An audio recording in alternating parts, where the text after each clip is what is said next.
Hey everybody, welcome to Think Twice, a channel where we discuss comic books, movies, and television, and draw some of your favorite characters. I'm your host, Kevin Hart, and today we're going to be talking all about Jurassic World, Rebirth.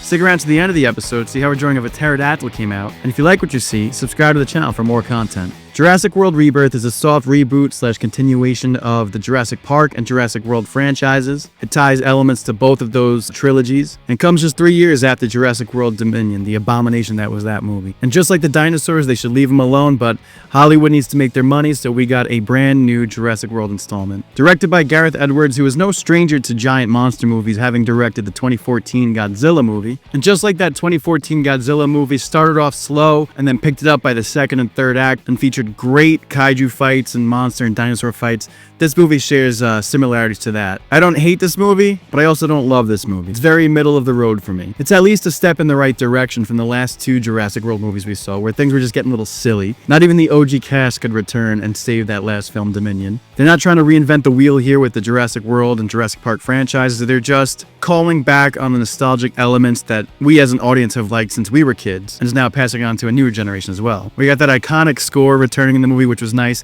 We have a bunch of scenes that resembled the previous trilogy movies. It's a solid enough movie. We have a great cast. This trio of Scarlett Johansson, Mahershala Ali, and the dude from Wicked, Jonathan Bailey. They're charismatic enough actors that on paper should draw an audience. I mean, Jurassic Park's going to draw either way, but you have what you want in your stars of these recognizable faces in Hollywood. Unfortunately, I think their characters are generic and shallowly written, as most of the Jurassic Park and Jurassic World movies are, and not even ScarJo. Scarlett Johansson, as super hot as she is, aging like a fine wine, she can't even save this film from the bad writing of its poor characters. Very one-dimensional. I couldn't even tell you what their backstories were. It was simple but vague, but we're not here for the humans, am I right? We're here to see Dino DNA. And honorable mentions to the other two humans that I really enjoyed throughout this film. Dr. Loomis wasn't bad, but I really liked Xavier. This character, from the minute I saw him on screen, I was like, great, another brain-dead Gen Zer. Initially, I wanted axed immediately, wanted him dead, chomped by a dinosaur, and I would have smiled watching. But by the end of the movie, I was like, please don't kill this kid. His quirky character actually turned out to be my favorite by the end of the movie. That scene where he's taking a piss in the woods and the raptors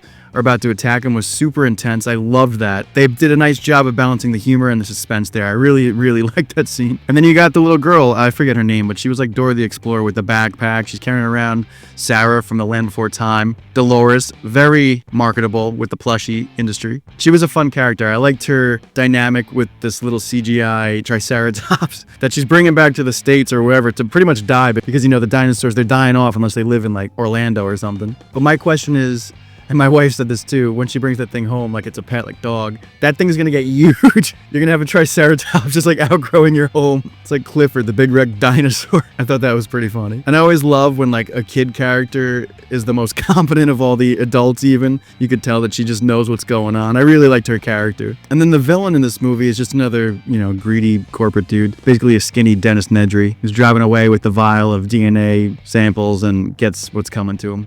We've seen it. I was very worried during the first like 45 minutes to an hour of the movie. There was a lot of explaining, ton of exposition. Even when that Spanish family arrives, they're like so random. They're just like drifting on their boat in the middle of the Atlantic. But it made for a good scene with the mosasaur. How it was pretty much like Jaws and Jaws 2, where they're trapped in the water with this giant dinosaur. I liked how the mosasaur got a little bit of room to be explored. We haven't really seen it in the movies. It was always just kind of like in the background or a quick scene. I liked all the sequences with the OG dinosaurs where they went from the mosasaur, they had to get its blood sample in the ocean, to then the like bronchiosauruses and the obstacles that took to get there with the T-Rex. What a great scene that was. And then they got to go with the aerial battle with the pterodactyl. That was an incredible sequence. By far the worst death in the film was that French captain when he's climbing up the rocks and he's just getting swallowed alive by that pterodactyl. That was so dreadful to witness. And I really like the addition of these new dinosaurs. They're always, you know, messing with the science, making them bigger, scarier, more teeth, like Jurassic World explained. And you got all these scientists, which is supposed to be the smartest men in the world. They can't figure out how dangerous and how like horrifying the monsters they're creating. Like the D-Rex, great name by the way. I loved how it was like, you know, how could we level up a T-Rex? Let's take a xenomorph, give this thing 4 Mike Tyson arms. That thing is benching 315 easy on a light Tuesday. That's just a warmie for that thing, the D-Rex.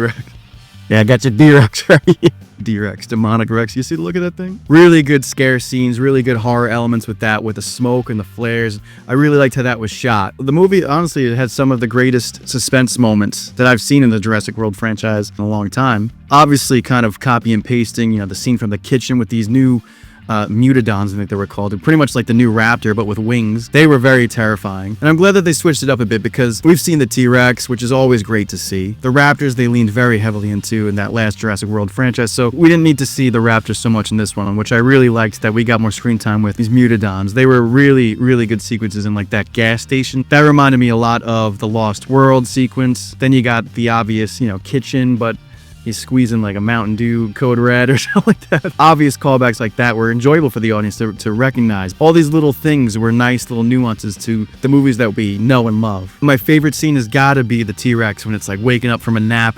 It's taken on the raft. I could have swore that little girl died. I was like, no way they just did that to us. They really went there. A lot of the big major faces in the movie died. It was pretty predictable, some of the deaths. I was even calling them as they were going. I was like, yeah, that guy's next. That guy. Yeah, it was very obvious. I appreciated that they went back to their roots a little bit with this one. It wasn't getting too far-fetched. But I don't think anything's ever going to top the magic of that first film. There's just something about that movie that everything is working. The fact that they pretty much revolutionized CGI to the movies that we see today. But the story elements with the characters mostly of the humans, they're still very forgettable, cliche, and typical. That first hour of the movie, I don't think I ever want to see or have to rewatch ever again. It was very, very boring. It's definitely not my favorite of the Jurassic Park installments, but it's not the worst. Dominion is definitely, I don't think anything is going to be worse than that. I like that it kept it simple, kept it safe. It was this very self-contained movie. There was no end credit scenes. Glad that they kind of kept it its own little movie and tried to tighten it up a little bit. Solid enough movie for me. Nothing horrible, nothing great. I mean, listen, if they make more Jurassic Park movies, I'm always going to see it. Jurassic Park is my favorite movie of all time. I adore that movie as a kid, as an adult. So anytime there's dinosaurs, I'm going to go see them. I'm going to give this thing a 7 out of 10. What did you guys think of Jurassic World Rebirth? Let us know in the comments below.